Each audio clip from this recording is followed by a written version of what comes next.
이사야 41장 8절로 10절까지의 말씀, 이 말씀을 저와 여러분이 한 목소리로 같이 읽겠습니다.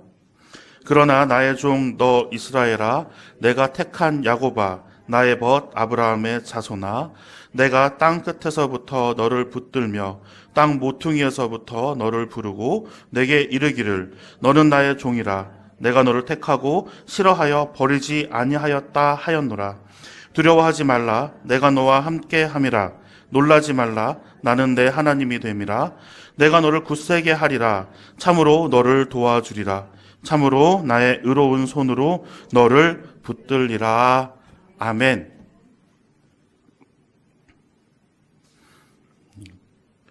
제가 어렸을 때입니다. 기억이 가물가물하게 조금씩 날 때쯤이었던 것 같습니다. 갑자기 저희 아버지께서 파란 모자와 파란 줄무늬 야구복을 저한테 입히시고는 야구장으로 데리고 가셨습니다. 그게 제 첫 야구장의 경험이었습니다. 그때부터 지금까지 저는 프로야구의 삼성 라이온스의 팬입니다. 어떻게 그냥 강제로 저는 여기에 팬이 돼야 되나 보다 하면서 팬이 됐던 것이 지금까지 그렇게 돼 있습니다. 야구 많이 좋아하시고 보시는 분들이 아마 있을 줄 압니다. 삼성은 프로야구 원년에서부터 2002년까지 우승을 한 번도 한 적이 없습니다. 1985년에 전반기 후반기 통합 1위를 차지해서 그때 포스트 시즌 없이 우승을 차지했던 그 해가 처음 그냥 우승한 해였고, 한국 시리즈에서는 우승한 적이 그 전까지는 한 번도 없었습니다. 제가 이 이야기를 왜 하냐면요, 2002년 프로야구 한국 시리즈 6차전을 이야기 드리고 싶어서 그렇습니다. 9대 6으로 삼성과 LG가 싸우고 있었는데 9대 6으로 LG가 이기고 있었던 9회 말에 투아웃에 이승엽이 그때 동점 3런 홈런을 칩니다. 그리고 그 다음 타자인 마혜영이 끝내기 홈런을 치면서 삼성이 코리안 시리즈를 우승하게 됩니다. 제가 차로 그때 군산에서 서울 올라오고 있었던 중인데 그게 라디오로 막 들리는데 너무 막 집에 가고 싶은 거예요.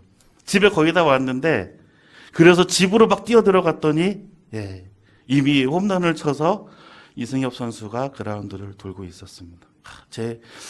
제 기억에 프로야구를 봤던 순간 중에 가장 짜릿했던 역전의 순간이었습니다. 혹시 축구를 좋아하시는 분들 계실까요? 축구 좋아하시는 분들 있을까요? 2016년, 17년 챔피언스 리그 16강에서 FC 바르셀로나와 파리 생제르맹이 붙습니다. 1차전에서 파리 생제르맹이 4대1로 아주 큰 점수죠. 축구에 3골 차면 어마어마합니다. 1차전에서 그렇게 4대1로 이기고 났는데 2차전에서 바르셀로나가 파리 생제르맹을 5대1로 이겨버립니다. 그런데 그 5대1 중에 나머지 3골이 후반 43분 이후에 터져 나옵니다. 막 그 경기가 끝났는데 바르셀로나 팬들은 막 울고 난리가 났어요. 얼마나 기분이 좋으면. 역전은 그만큼 우리에게 놀라운 감동을 줍니다. 지난주에 우리는 이릉양 찾기를 했습니다. 총동원 주일도 했고요. 정말 제가 죄송하다시피 구역장님들한테 매주 한두 번의 문자를 보내드리면서 막 움직여달라 제가 이렇게 막 간청을 드렸습니다. 그리고 또 우리 전도부와 함께 같이 우리 성도님들을 찾아뵙기도 했습니다. 또 저 혼자 또 열심히 또 이렇게 안 달라는 마음에 이렇게 찾아뵌 성도님들도 꽤 있습니다. 그러고 이제 토요일 날 집에 들어왔습니다. 집에 들어왔는데 잠이 안 오는 거예요. 내일 어떡하지? 내일 어떡하지? 분명히 온다고는 했는데 막 지나가는 말로 네 하신 것 같아요. 막 돌아와서 생각해 보니까 그분들이 약속은 했는데 설마 그 약속들이 잘 지켜지지 않으면 어떡하지? 막 그렇게 걱정하면서 잠을 못 자고 있는데 갑자기 밖에서 꽈랑한 소리가 나는, 비가 뭐 억수같이 옵니다. 더 걱정이 되는 거죠. 아니, 그냥도 안 올 사람들인데 지금 그냥도 안 올 것 같은데 지금 밖에 비까지 오는데 어떡하나 싶어서 하나님께 기도를 했어요. 하나님이 옮겨 주실 수 있을 것 같습니다. 하나님께서 그 마음을 옮겨 주실 수 있을 것 같습니다. 하나님, 우리는 못할 것 같아요. 하나님. 그렇게 거의 뜬 눈으로 밤을 새고 새벽 기도를 인도하고 돌아와서 한 10분쯤 잔 것 같아요. 10분쯤. 딱 10분쯤 자는데 비가 엄청나게 오는데 꿈에 저희 교회만 비가 안 오는 거예요.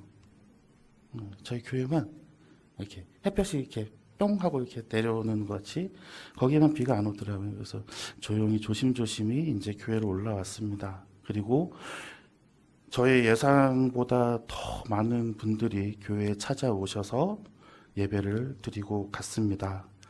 그 전까지만 해도 저희 교회에 한 140명, 130명 정도 1, 2부 합쳐서 출석을 하던 인원이 지난주에 185명이 교회에 나와서 예배를 드리셨습니다. 그 중에는 저희가 그동안에 보지 못하였던 성도님들이 꽤 많았습니다.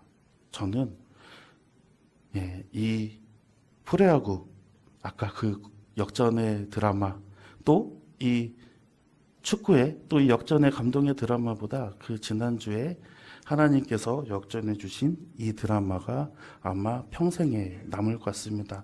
일기도 좋았고 또 모든 사람들이 막 갈게요 막 이렇게 했던 그러한 여건들이었다고 하면 아마 좀 그 감사가 좀 덜했을 수도 있을 것 같아요. 그런데 좀 저희들을 만나기 꺼려하시고 부담스러워하시고 또 만나서 교회에 나가겠다라고 답은 하셔도 확실하게 이야기해 주시지 못하는 그러한 상황들을 바라볼 때 정말 하나님이 움직여 주셔야 돼요 하고 우리가 간절하게 기도하지 않을 수가 없었거든요. 이른 양을 찾자.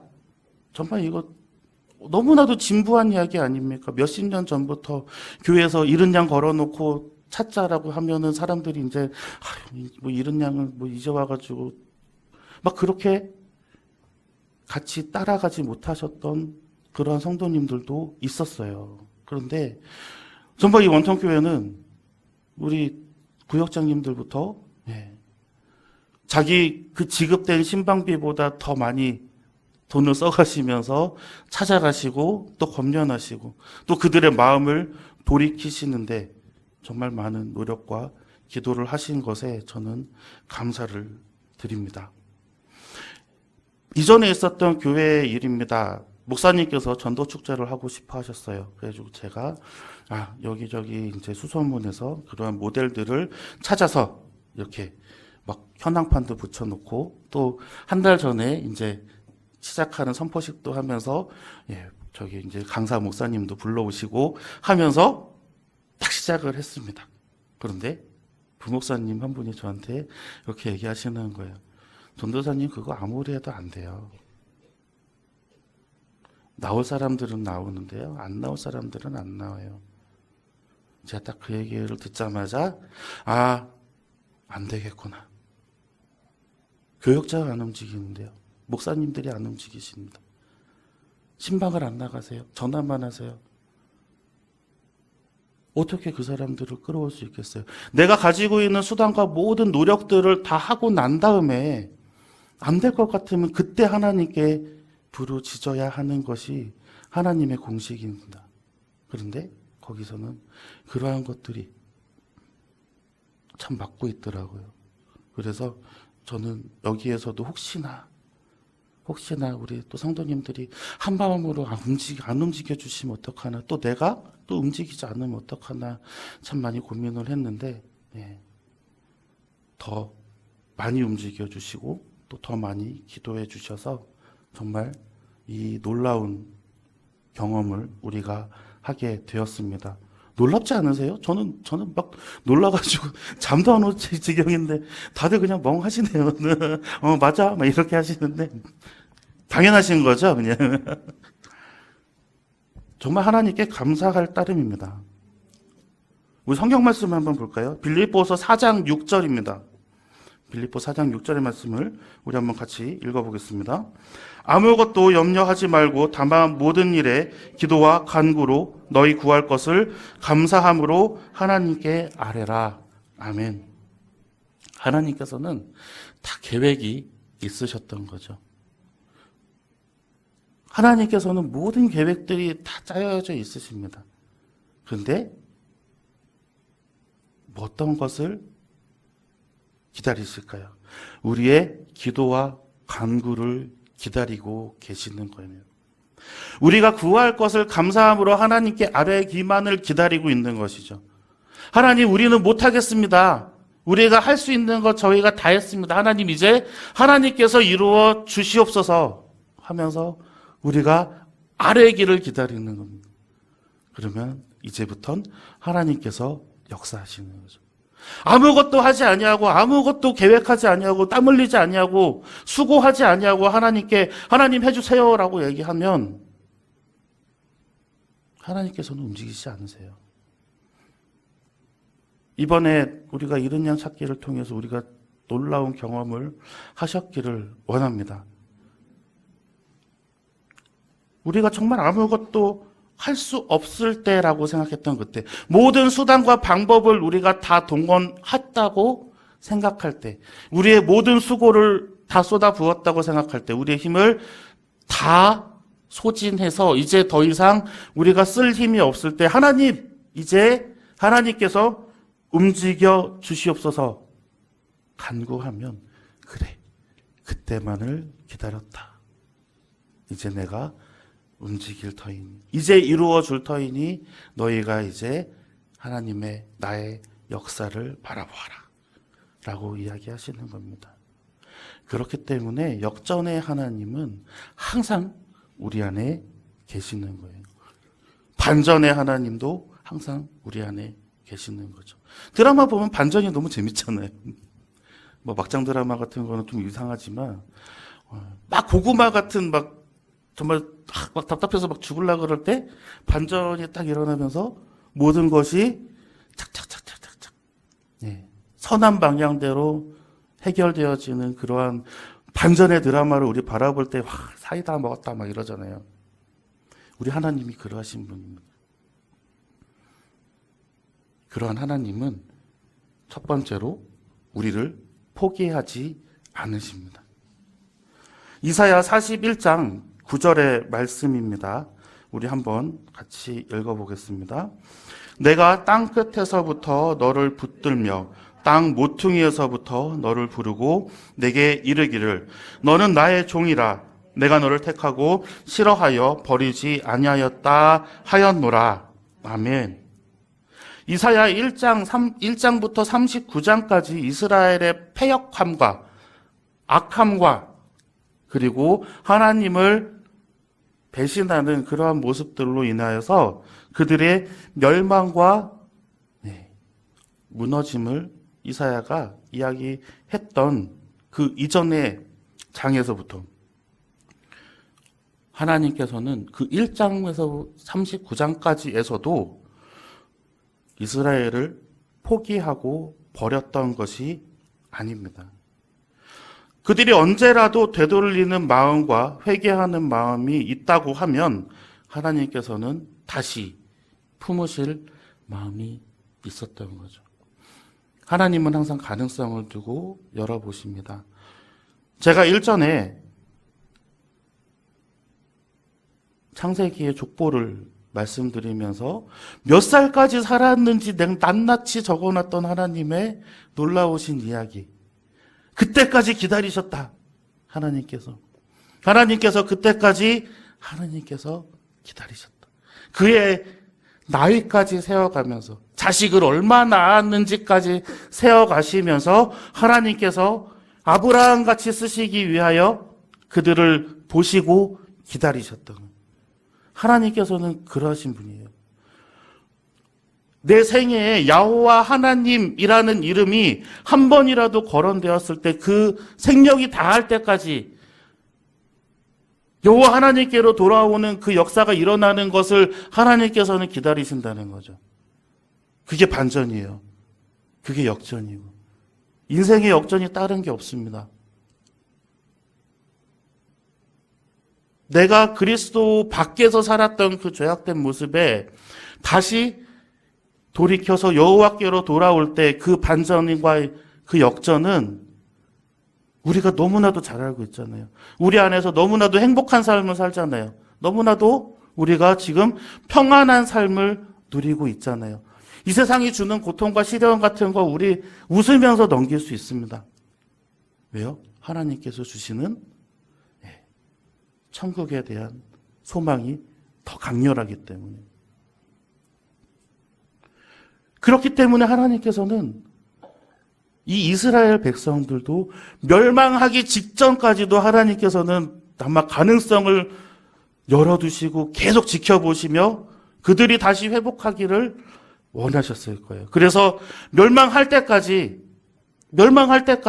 선지자들을 보내면서 예레미야가 그 무너져가는 예루살렘 성과 성전과 예루살렘 성을 바라보면서 눈물을 흘리면서 포로로 잡혀가는 그 사람들을 보면서 눈물을 뿌릴 때에도 하나님께서는 그들을 회복시키려고 하는 계획을 가지고 있었던 거죠.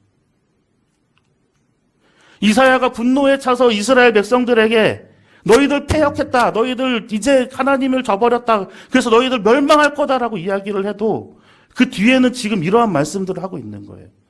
반전의 말씀, 역전의 말씀을 계속 해주시는 거예요. 왜요? 하나님은 절대로 포기하지 않으시거든요. 쟤는 안 돼요.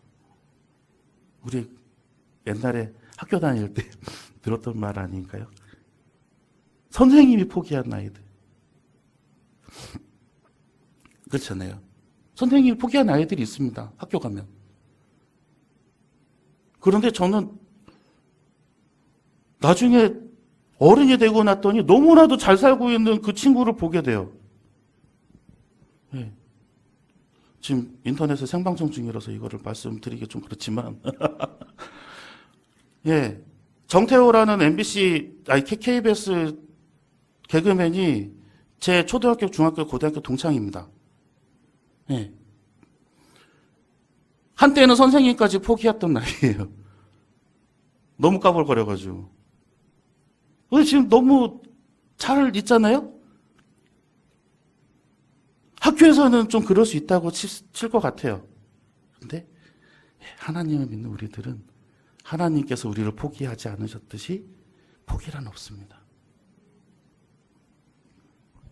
하나님께 다시 돌아오고 또 하나님께 우리가 하지 못하는 일들 우리가 못해요. 우리는 해볼 거 다 해봤어요. 그런 것들을 고백하면 하나님이 움직이시고 또 우리를 들어주십니다. 그 포기라는 것 우리도 너무 쉽게 사용하지 않았으면 합니다. 1말의 가능성 0.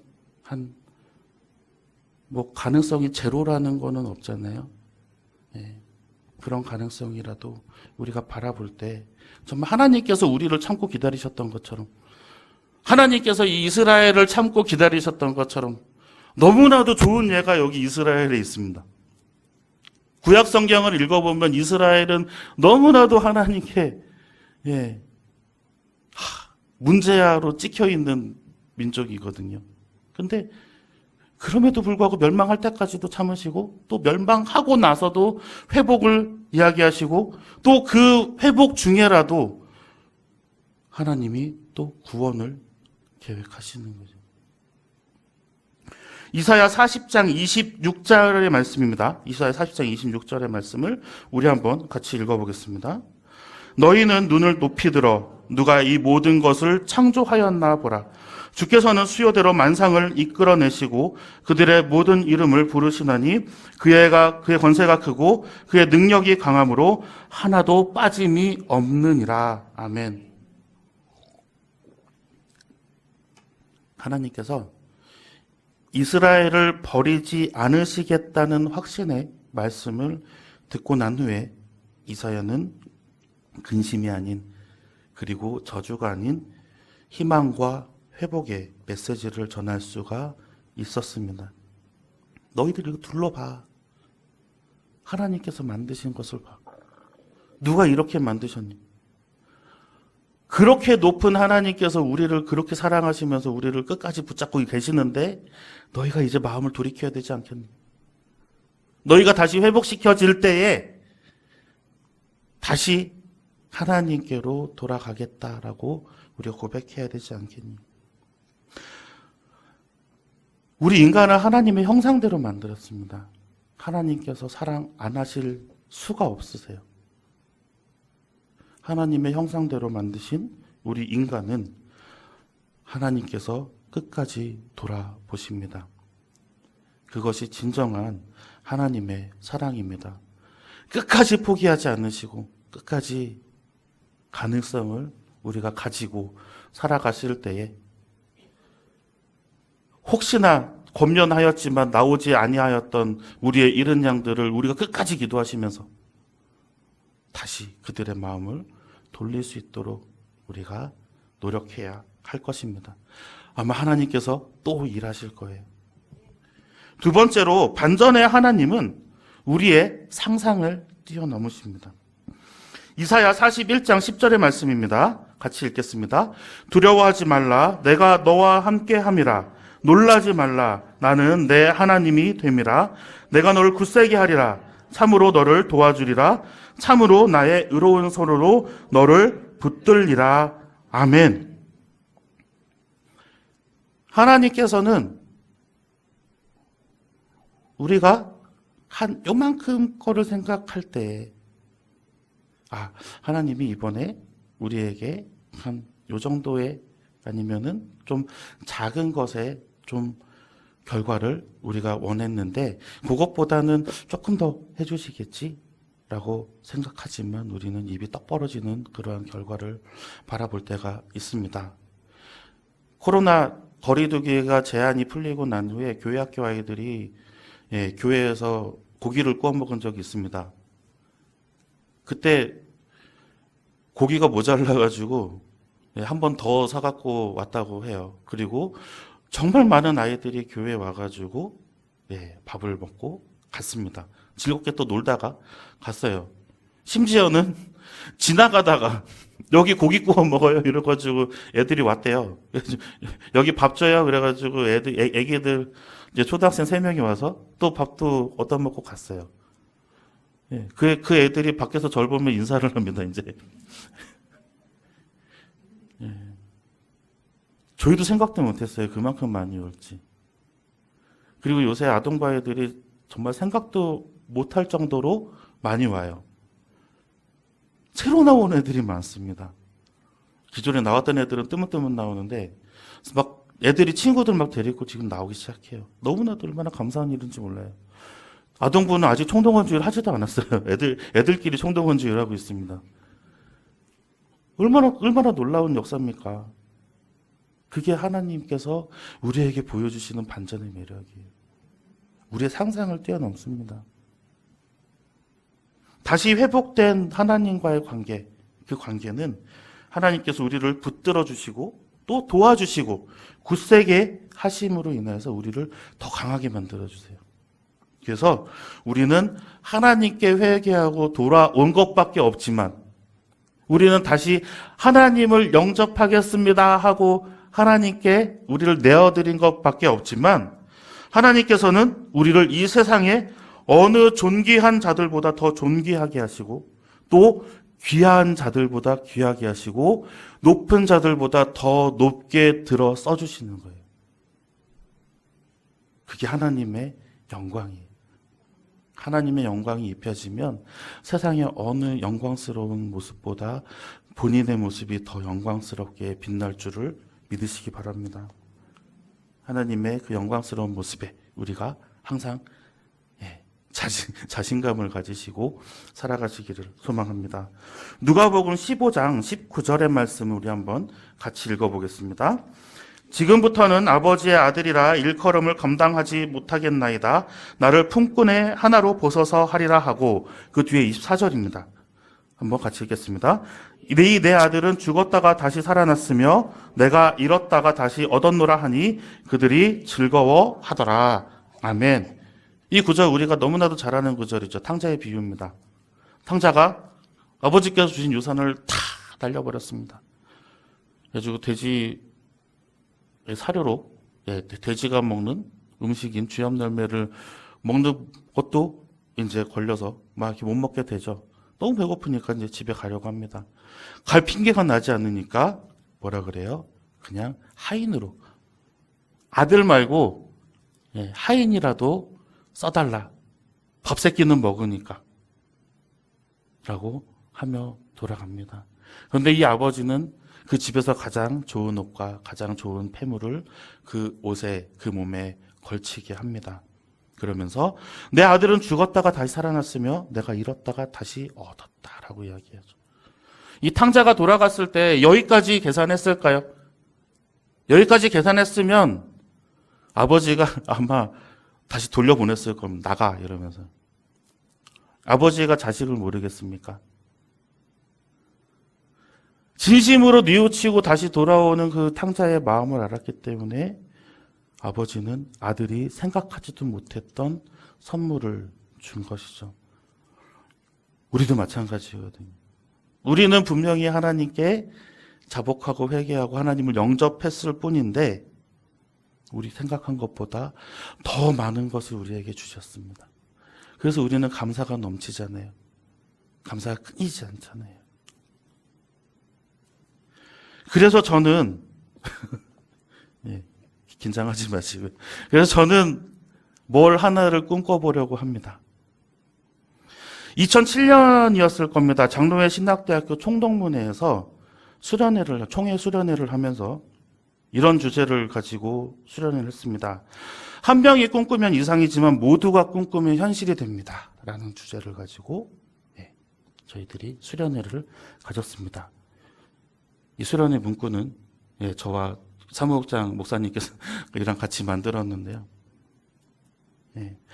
그래서 저는 한 명의 생각으로는 말도 안 되는 꿈을 좀 꾸어보려고 합니다. 하나님께서 더 많은 걸로 채워주실 수 있다는 이제 확신이 들기 시작했습니다. 그래서 저는 이 원통교회 성도님들과 같이 이 원통교회가 정말 하나님께서 온전히 쓰시는 교회로 꿈꾸기를 원합니다. 이 자리가 막 들어차는 꿈도 꾸어보려고 합니다. 이 자리가 차고 넘쳐서 정말 저 마당에 막 스피커 켜놓고서는 막 예배 드리면서 같이 울며 기도하는 그런 사람들이 생겨나는 것도 꿈을 꾸어보려고 합니다. 그렇게 꿈꾸면 우리 하나님께서 더 많은 것 주실 수 있을 것 같아요. 원통교회 성도님들도 이 역전과 반전의 하나님을 바라보시면서 또 그 하나님의 역사하심을 우리가 확신하면서 같이 꿈꾸시면 어떻겠습니까? 꿈꾸는 건 죄가 아니잖아요. 우리 같이 꿈꾸면서 하나님께 한번 기도해 보기를 소망합니다. 그래서 이 말도 안 되는 꿈이 어떤 누구한테는 말도 안 된다라고 얘기하는 그 꿈이 정말 현실이 되고 또 거기서 하나님께서 우리가 생각했던 것보다 더 큰 역전과 반전을 이루어 주시기를 우리가 간절히 소망해 보기를 원합니다. 그래서 정말 이 원통교회를 통해서 정말 우리가 감사할 것이 넘쳐나고 우리가 증거할 것이 넘쳐나기를 간절히 소망합니다.